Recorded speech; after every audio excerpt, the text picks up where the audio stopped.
In the suburbs of England, about an hour's drive from London, there stood an old red brick house at the very end of a narrow, forgotten road. The house was built in the late 19th century in Victorian style, but it had long been abandoned. Its outer walls were stained with creeping moss, its windows shattered, and in many places only broken, rotting wooden frames remained. Whenever a strong wind swept by, the whole house groaned, letting out eerie shrieks like someone crying in pain. That winter was unusually cold. Thick fog swallowed the empty streets. At night, the temperature nearly froze, and the wind howled through the rows of lifeless trees along the roadside, a sound like thousands of whispers. Locals said that once the sun went down, no one dared walk past the house. Children were strictly forbidden to go near it, and adults spoke of it only in hushed voices, as if saying too much might awaken something that should never be disturbed. Inside, it was worse. The moment you stepped through the rotting wooden door, the stench of mold and dust struck your nose. The floor was cracked and uneven, every step echoing with a long, stretching creak. From the ceiling hung a rusted brass chandelier, swaying each time the wind slipped through a broken gap. The faint light from outside illuminated only fragments of the wall. The rest drowned in thick, suffocating darkness. In the living room stood an ancient grandfather clock. It had stopped ticking decades ago. And yet, whenever the wind pushed hard against the house, the clock gave off a faint clattering sound, as though time itself refused to stop completely, lingering, stubborn, inside these walls. Every door creaked on its rusty hinges when opened, like moans of complaint from another world. When night fell, the house became a place where even moonlight hesitated to enter. The wind howled, battering against the shattered windows, creating chaos that sounded like hurried footsteps rushing across the upper floor. And sometimes, in the silence between gusts, a strange sound emerged, like something heavy being dragged across wooden boards, or a faint laugh, hoarse, chilling, drifting down from upstairs. This house had once been a home, but no one had dared live here for decades. Neighbors whispered that back in the 1970s, a young family had moved in, but only months later, they left in the middle of the night. They abandoned everything: furniture, belongings, memories. No explanations, no return. Rumors grew, stories of a third presence inside the house, a figure invisible to the naked eye, but one that appeared in photographs and in mirrors. Since then, anyone passing by at midnight claimed they heard soft, steady tapping, like fingernails scratching against glass. Some swore they had seen light flickering from the second-floor windows, though the house had no electricity for years. Others, after taking photos, found faces in the images, unfamiliar, pale faces staring from behind broken windows. Every detail, the rancid smell, the sickly yellow glow of the street lamp spilling through the fog, the relentless tick of the dead grandfather clock, all of it merged into one dreadful stage. As though preparing for something waiting to happen. That night, a fine drizzle began to fall. Rain tapped against the cracked roof tiles, a scattered rhythm that sounded almost like knocking at the door. Through the thick darkness, the house stood still, but it was never truly silent. It seemed to breathe. It seemed to listen. It seemed to wait for the next visitor to step inside, to awaken the secret sealed within for decades. The stage was set. The season, winter, bitter and merciless. The sounds, whispers, howls, rattling echoes, the air heavy, suffocating. Everything was ready for a story from which no one who entered ever truly returned. The story begins with Ethan Miller, a freelance photographer living in the city of Manchester, England. Ethan, in his early 30s, was tall and lean, with messy brown hair that looked as if it had never once seen a comb. Within the photography community, he was known for his uncanny eye, always able to capture moments others overlooked. But lately, his career had stalled. Assignments grew fewer. His photos no longer stirred the emotions they once had. Ethan found himself unable to sleep, wandering through nights of restlessness, as though he were slowly losing his way inside his own life. One day, while idly browsing in an electronics store, Ethan noticed a newly released AI-powered camera. It promised advanced face recognition, automatic focus, and the ability to record details invisible to the human eye. Something about it drew him in immediately.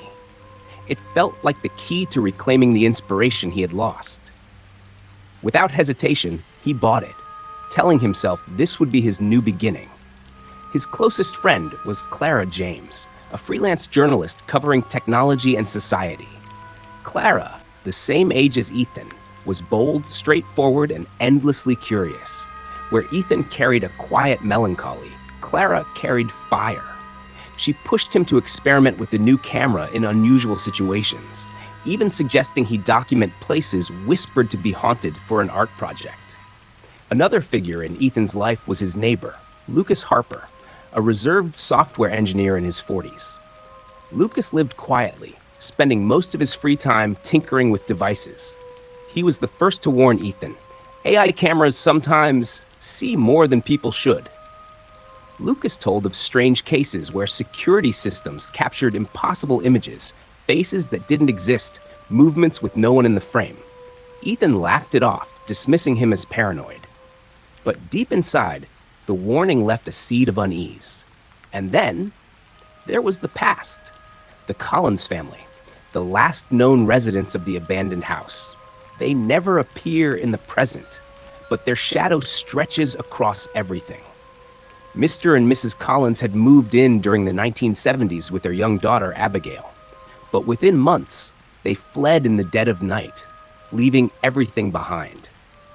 Neighbors remembered Abigail whispering to herself, as if speaking to someone no one else could see.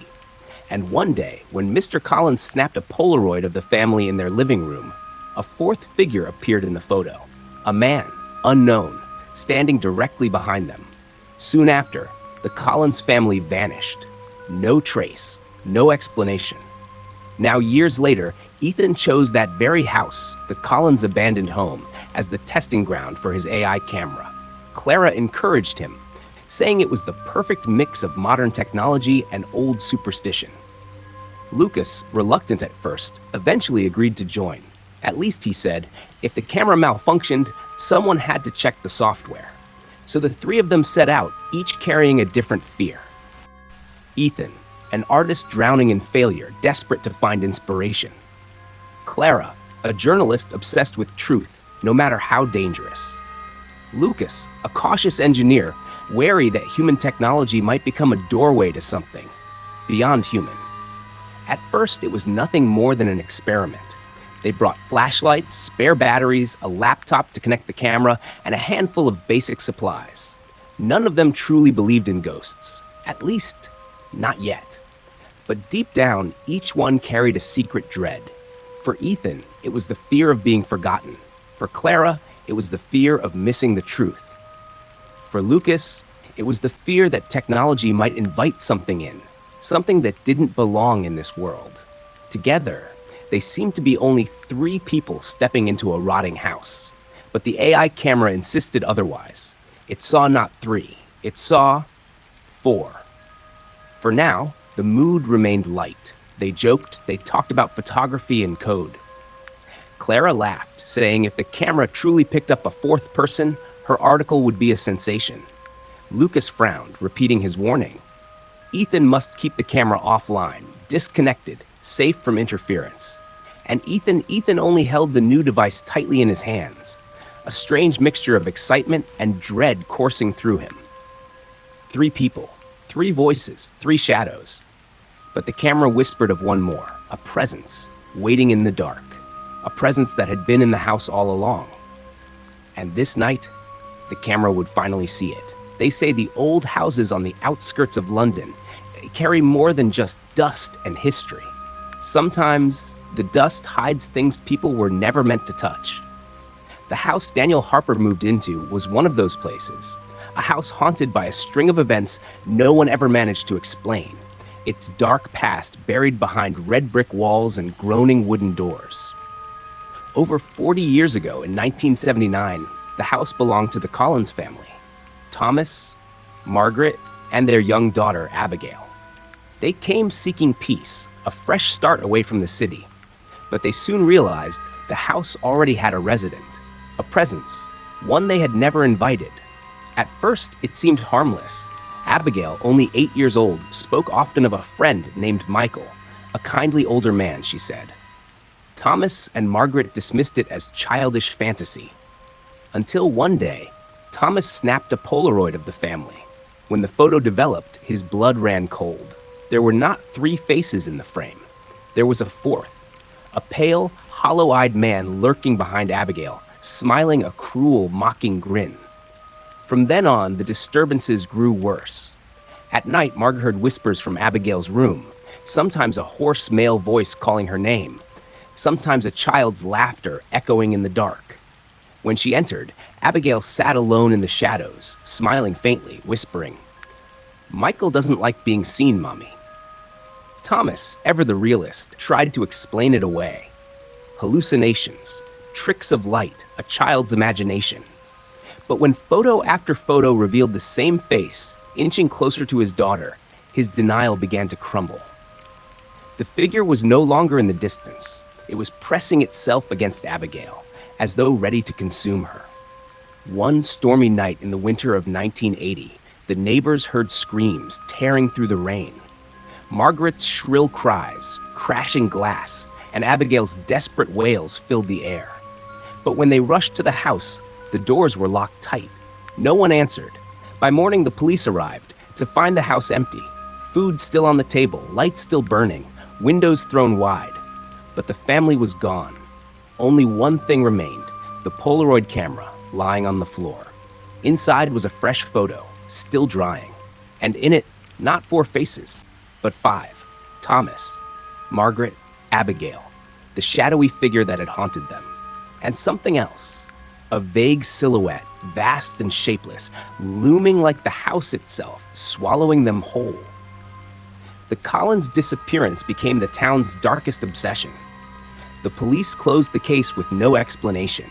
Some whispered they were murdered and hidden away. Others swore they saw Abigail's vacant eyes peering from the window years later.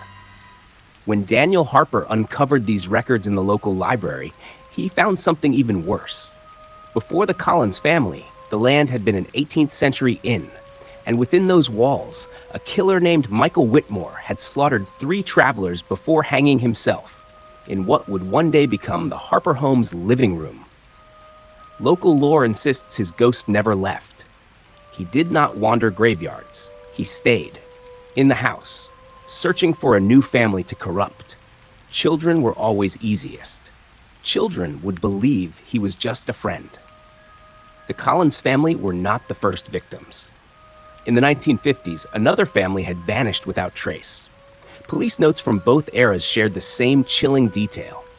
House number 14 on the quiet suburban street was always at the center of unexplained tragedies. And always, there was a child whispering about someone named Michael. Then, inevitably, the screams and silence. Daniel never knew this when he bought the house, but his AI camera revealed what his eyes could not. Its algorithms marked something impossible, faces that weren't there. And now, each time Daniel checks his phone, each time he sees the message appear, one face detected in an empty room, he knows. He isn't just a tenant. He isn't just passing through. He has already become part of a story that has never ended. The first days in the new house, Daniel Harper kept trying to reassure himself that everything was just a coincidence, that the AI camera detecting another face was only a software glitch. As a software engineer, he was used to systems making mistakes, so he easily brushed off the unease. But as the days went by, the strange signs became clearer, far beyond any reasonable explanation. On Saturday evening, Daniel turned on the camera in the living room to test the live stream feature. The light in the room was dim, just a single yellow bulb hanging from the ceiling. On his phone screen, Daniel saw himself sitting on the sofa, holding a cup of coffee. The text under the camera feed read, "2 faces detected." He shuddered instantly. He turned around. The room was completely empty. No one was sitting beside him. No other figure appeared in the frame. He moved the camera, checking every corner. Each time the lens passed over the large mirror on the wall, the face count jumped to 2. But when it moved away, only 1 remained. The unease crept in, as if something stood just behind him, existing only in the mirror's reflection. That night, as he prepared for bed, Daniel noticed the bedroom door was ajar. He was sure he'd closed it. He always locked it before lying down. As he approached, the door creaked open by itself. He switched on his phone's flashlight, scanning the hallway. Nothing unusual, only the empty space and an old painting left by the previous owner. Yet at that exact moment, the living room camera sent a notification. Motion detected. He glanced at the screen. The sofa where he'd just been drinking coffee was rocking slightly, as if someone had just gotten up. The next day, Daniel invited his close friend, Emma Lewis, a freelance journalist, to visit. As soon as Emma entered the house, she remarked, "Your house has a strange smell, like damp mold, but mixed with burnt wiring." Daniel couldn't smell anything. He forced a weak smile, brushing it off. But as Emma tried taking a few photos with her phone, something strange happened. In one shot, behind Daniel, a tall, blurry shadow appeared, nearly a head taller than him.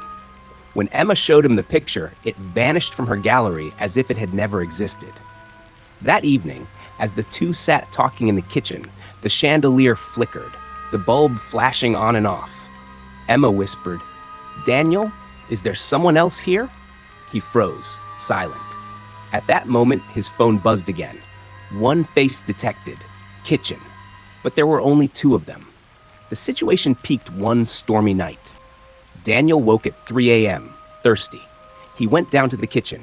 As he opened the fridge, he glimpsed a figure standing in the corner, faint in the fridge's cold blue glow. He whipped around. Nothing. But the camera saw differently. The app on his phone, running silently in the background, automatically sent a notification with a snapshot.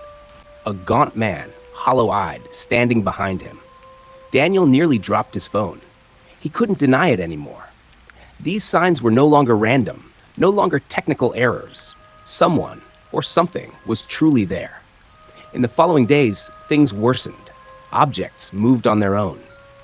The notebook Daniel left on his desk during the day appeared on the floor at night.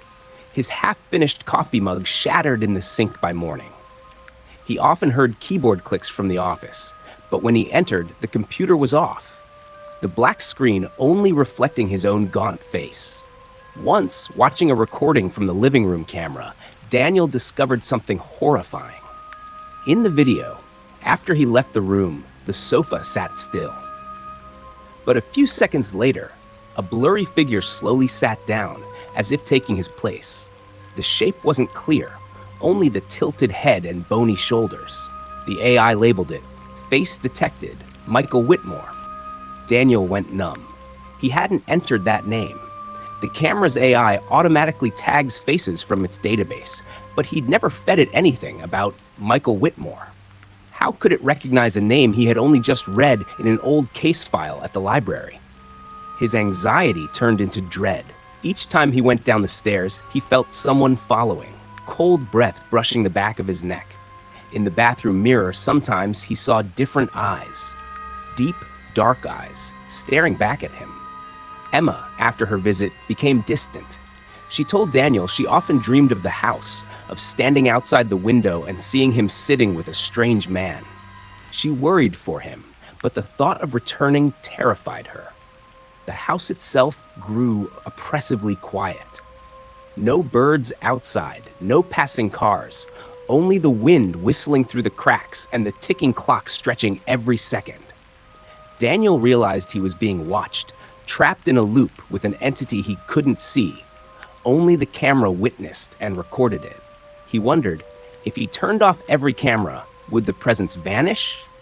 Or would it come closer, freed from the screen, to stand right before his eyes? Daniel Harper sat frozen in front of his laptop screen, his eyes bloodshot from sleepless nights. On the table, a cup of coffee had long since gone cold. He kept rewinding the camera footage, the one showing that faint, misty figure settling down on the empty sofa. Each time he watched, his spine turned to ice. And yet, a part of him still whispered to himself, clinging to reason. This is just an AI glitch. Just the software. Nothing more. He began searching for explanations. Perhaps the camera had connected to the wrong database, tagging the name Michael Whitmore by mistake. Perhaps it was just light mirrors or a flicker of the Wi-Fi creating warped images. On paper, everything could be explained. But his heart no longer listened to logic. Each time the lights flickered, each time the screen read "Two faces detected," his body trembled beyond control. Daniel tried to tell Emma. He called her, his voice raw and cracked from tension. "Emma, you have to believe me. I've seen another person in the footage, and the system calls him by name, Michael Whitmore." On the other end of the line, Emma stayed silent for a long time before answering, her tone colder than before. "Daniel, you're just under extreme stress. You're sleep-deprived, obsessed with work, imagining things. I'm a journalist. I know this feeling. You should see a doctor." Her words cut like a knife. Daniel froze, his heart sinking. He wanted to argue, but when he glanced into the office mirror, his own face stared back, sunken, ragged, eyes ringed in black. He looked like someone slowly losing his mind. In the days that followed, Daniel tried to distance himself from the cameras. He shut down the entire system, unplugged everything. But strangely, his phone would still flash notifications. Motion detected. Living room. He checked again. Every camera was offline. Yet the app continued recording, uploading clips to the cloud. And in each blurry frame, the same man stood silently behind him, just a few steps away. Daniel began doubting himself. Was he sleepwalking? Moving objects without remembering? One night, to test it, he set an alarm for 2 a.m. and propped his phone camera facing the bed. When he reviewed the footage, he went cold. At 2:17 a.m., his body suddenly sat upright, eyes vacant, shuffling out into the hallway. And at the edge of the bed, a shadowy figure remained seated, exactly his own shape, but perfectly still, like a statue. Nausea rose through him, his whole body trembling. He no longer knew if he was awake or dreaming, which part was real and which wasn't. In his journal, he scrawled, "Am I the second one? Is the camera seeing another self I can't see with my own eyes?" He began avoiding everyone. Emma called and texted many times, but he only read the messages in silence. He feared that if he told her more, she would truly believe he'd gone mad. Coworkers messaged to ask why he'd been on extended leave, but he never replied. The house felt more suffocating by the day, its four walls closing around him, trapping him in suspicion of himself. Each night, the strange sounds grew louder. He heard whispers, echoing from downstairs. Sometimes the soft tread of footsteps stopping just outside his bedroom door. He gathered all his courage, opened it. Only the empty hallway. But when he turned back, the laptop screen had lit up on its own, words glowing, "Face detected, unknown." Daniel dropped his head onto the desk, nearly in despair. He no longer knew whom to trust, whether to believe his own senses or the camera's recordings. The only thing he felt with certainty was utter isolation, as if the world outside had drifted far away, leaving him alone with this violent ghost. He wondered, what if Emma was right? What if this was all in his mind? But then again, what if she was wrong? What if there really was someone else in this house? Each question opened a new abyss, and Daniel felt himself falling, endlessly, with no place to... Daniel Harper no longer knew how time moved. Days and nights blurred into one long, suffocating thread of tension. He barely slept. Every time he tried to close his eyes, he jolted awake to some new sound. The scrape of a chair dragging in the kitchen, the steady tapping like fingernails clawing at the wall, or the sound of breathing right beside his ear. At first, Daniel still convinced himself it was just the hallucinations of an exhausted man. But soon, it became too clear to deny. One night, as rain hammered the windows, he sat in his office, about to shut down his computer when the camera feed flashed a notification. Face detected. Michael Whitmore. His heart pounded. The image appeared. In the living room, the man's shape stood by the window, looking straight up at the camera, lips moving as though calling someone's name. Daniel rushed downstairs, switching on every light. The room was empty. But when he glanced at the window glass, a faint reflection stared back, a face that wasn't his. From that moment, everything slipped out of control. The lights began flickering constantly, especially at midnight. Once, the entire house went dark in an instant, drowning in a thick, tar-like blackness. In that moment, Daniel heard it clearly, a man's rasping voice right beside his ear. Daniel. He nearly collapsed, fumbling for the flashlight. When its thin beam cut through the darkness, he swore he saw a figure at the end of the hallway, vanishing behind the bedroom door. Even his phone turned strange, signal fading, calls dropping mid-sentence. Once, checking his messages to Emma, Daniel froze. In the chat thread appeared 2 lines he had never written. He is here. Don't trust Daniel. His hands went ice cold. He deleted them, but when he looked back, the messages had reappeared, this time in bold text. The nightmare didn't stop at home. He began sensing eyes on him, even outside.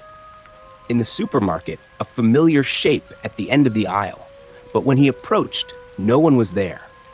In the rearview mirror, sometimes a blurred face sat in the back seat, vanishing when he turned his head.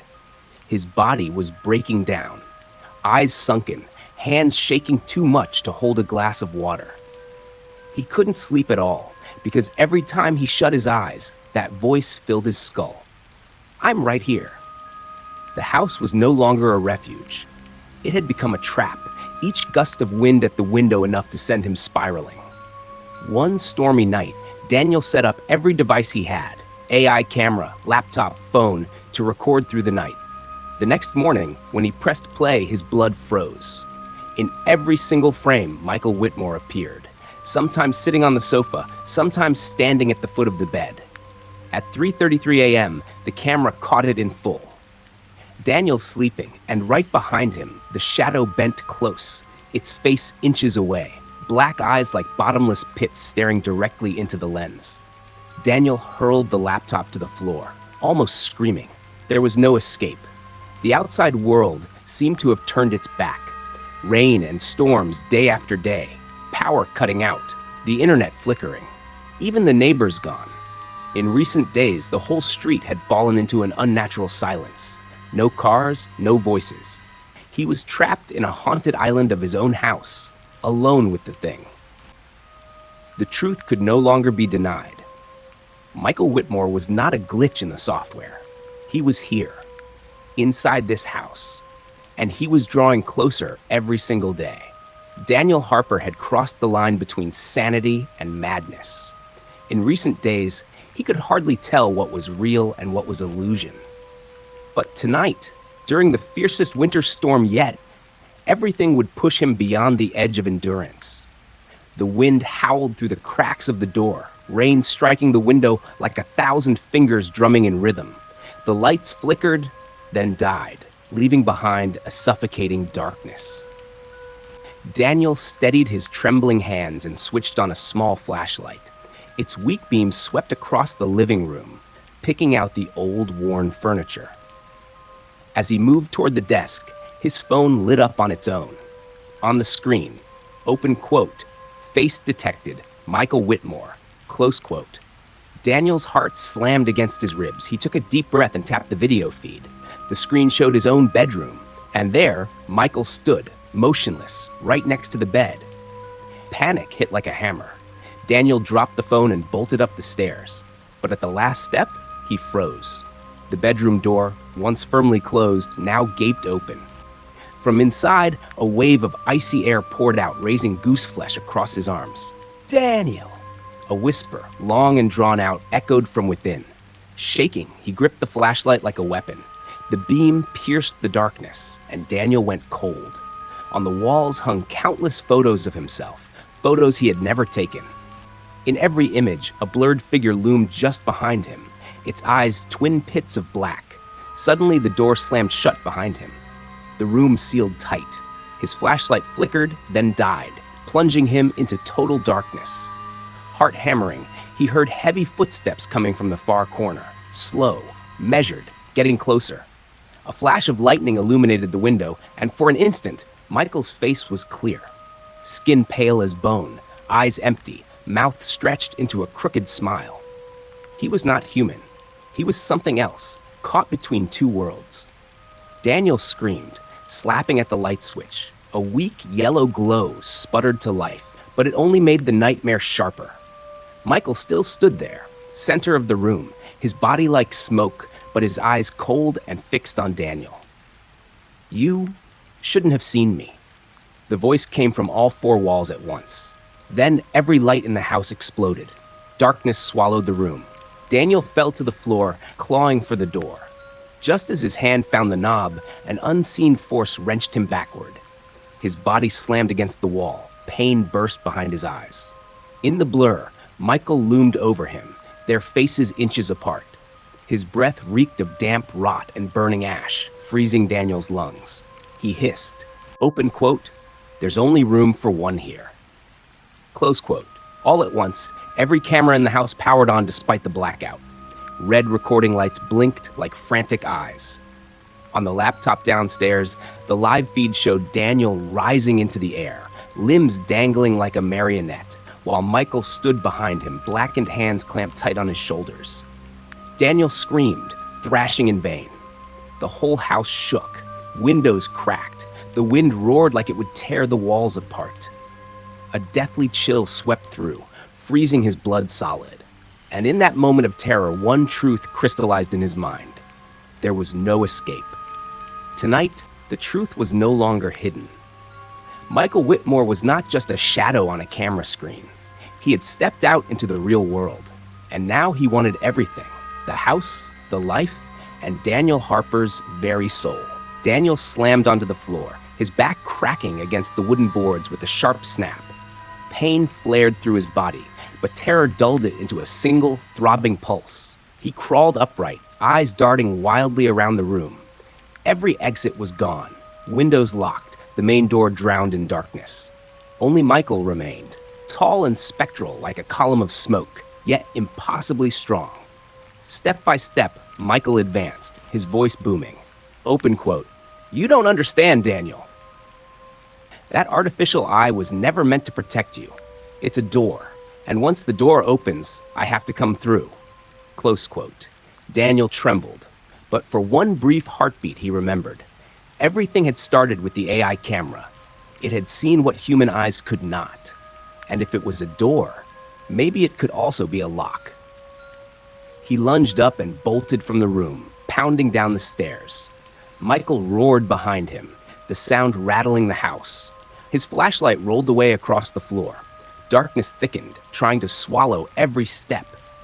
Daniel stumbled, fell, scrambled up again, until at last he crashed into his desk where the laptop glowed faintly on battery power. On the screen, the camera feeds flickered. In every corner of every room, Daniel saw himself, but never alone. Always, just behind him, Michael's hand on his shoulder, as though he had been there all along. Open quote, "You can't run anymore." Michael's voice bled from the walls. Close quote.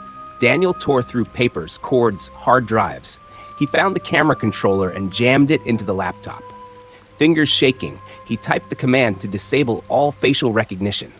But every time he hit enter, strange letters appeared. Open quote, "Access denied, he is watching." Close quote. The screen trembled violently. Lines of alien code poured down, meaningless. Then, on the black display, two eyes opened. Black pits, Michael's eyes. Heart hammering, Daniel snatched up the baseball bat beside the desk and spun around. Ice-cold air slammed into him. Michael was right there. No screen now. No barrier. He had stepped out of the feed. With a desperate yell, Daniel swung the bat through the phantom shape. It whooshed through like slicing smoke, knocking books from the shelf. Michael didn't flinch. He only smiled. A long, crooked smile that split his face ear to ear. Open quote. Useless. You opened the door, and now this place is mine. Close quote. Daniel staggered back, sweat cold on his skin, and suddenly remembered the camera had a face erase mode designed to scrub identities from the feed. If he could force the camera to erase Michael's face, maybe he could erase him entirely. He lunged for the laptop, fingers hammering keys. Michael roared, his form stretched, warped, spilling across the walls. The whole house shook. Daniel screamed and entered the final command. The screen blinked. Open quote, face erase processing, close quote. Every camera swung toward Michael. Red lights blinked, capturing every detail of that monstrous face. Michael shrieked, a chorus of 100 overlapping voices. His body fractured into coils of black smoke, twisting violently. Daniel clutched the keyboard, muttering, open quote, go away, close quote. Light exploded through the room. Cameras flashed in rapid succession. Then the laptop displayed one final line, open quote, face erased, close quote. Michael howled as his form shattered into shards of dark light, scattering into nothing. Silence. Only the rain's dull drumming beyond the windows. Daniel collapsed into the chair, gasping, hands trembling. He looked around. The room was empty, truly empty. Cameras still glowed, but the screen showed only him, alone. And then, a tiny line appeared in the corner of the screen. Open quote, new face detected, Daniel Harper. Close quote. His heart froze. The screen flickered, splitting into a second frame. In it, Daniel saw himself, but his face was warped. Eyes black pits, mouth stretched in Michael's same awful smile. Daniel went cold. He understood. The battle wasn't over. The camera had erased Michael, yes, but perhaps it had replaced him. And that face, the thing staring back, was his own. Daniel sat frozen before the laptop screen, his eyes wide, breath ragged like a man about to drown. On the screen, the image still showed him, but it was not him. That twisted face had the same lines, the same hair, the same shirt. Only one thing was different, the eyes. Two hollow pits, black and endless, reflecting a smile so monstrous, Daniel had never seen it on his own face. He whispered, trembling, no, I erased him. But the screen did not lie. The camera had seen, and what it saw was beyond human sight. Daniel reached to shut the laptop. The mouse, frozen. The keyboard, dead. The cursor did not move, as if an unseen hand held everything still. Outside, the rain grew heavier, lashing the glass. The wind howled through the cracks, moaning like a voice in grief. The lights flickered, then went out. Only the pale glow of the screen remained, casting ghostly light across Daniel's face. He looked back. The second Daniel slowly raised its head, tilted it at an unnatural angle, studying him. Then it lifted its hand. Daniel froze, because at that very moment, he felt something touch his shoulder. Cold, hard, heavy. He screamed, spun around. Nothing, no one. The room was empty. But when he looked back at the screen, the other Daniel stood pressed against the camera, its black eyes filling the frame, and suddenly it opened its mouth. The sound did not come from the laptop speakers. It filled the entire room. Daniel, now it's your turn. The voice was layered, 100 voices, low and high, overlapping, stretching. Daniel clutched his head. He couldn't block it. On the screen, words began to burn into place. Transfer in progress, 15%, 26%. His heart stopped. Michael was not gone. He was changing. And now he was moving into Daniel. Daniel ripped out the power cord. The laptop glowed on. He hurled it to the floor. It cracked, split, but the screen still burned. 47%, 58%.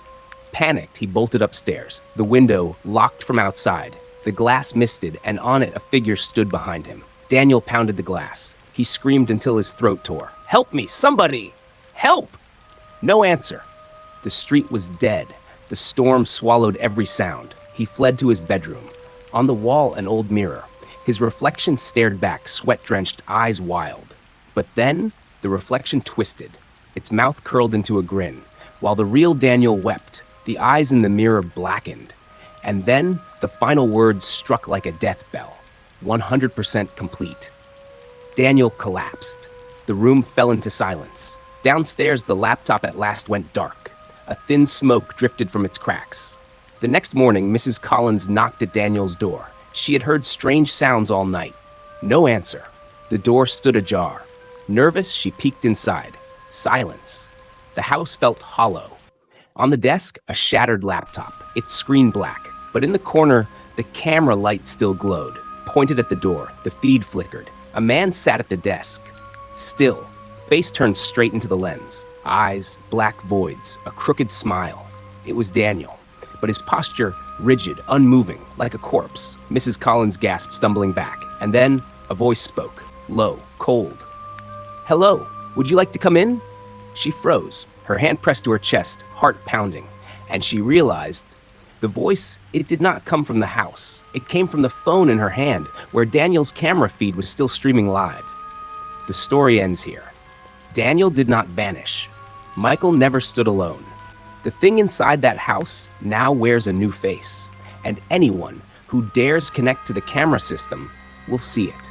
And worse, it will see them. The house where Daniel once lived quickly became a mystery in the neighborhood.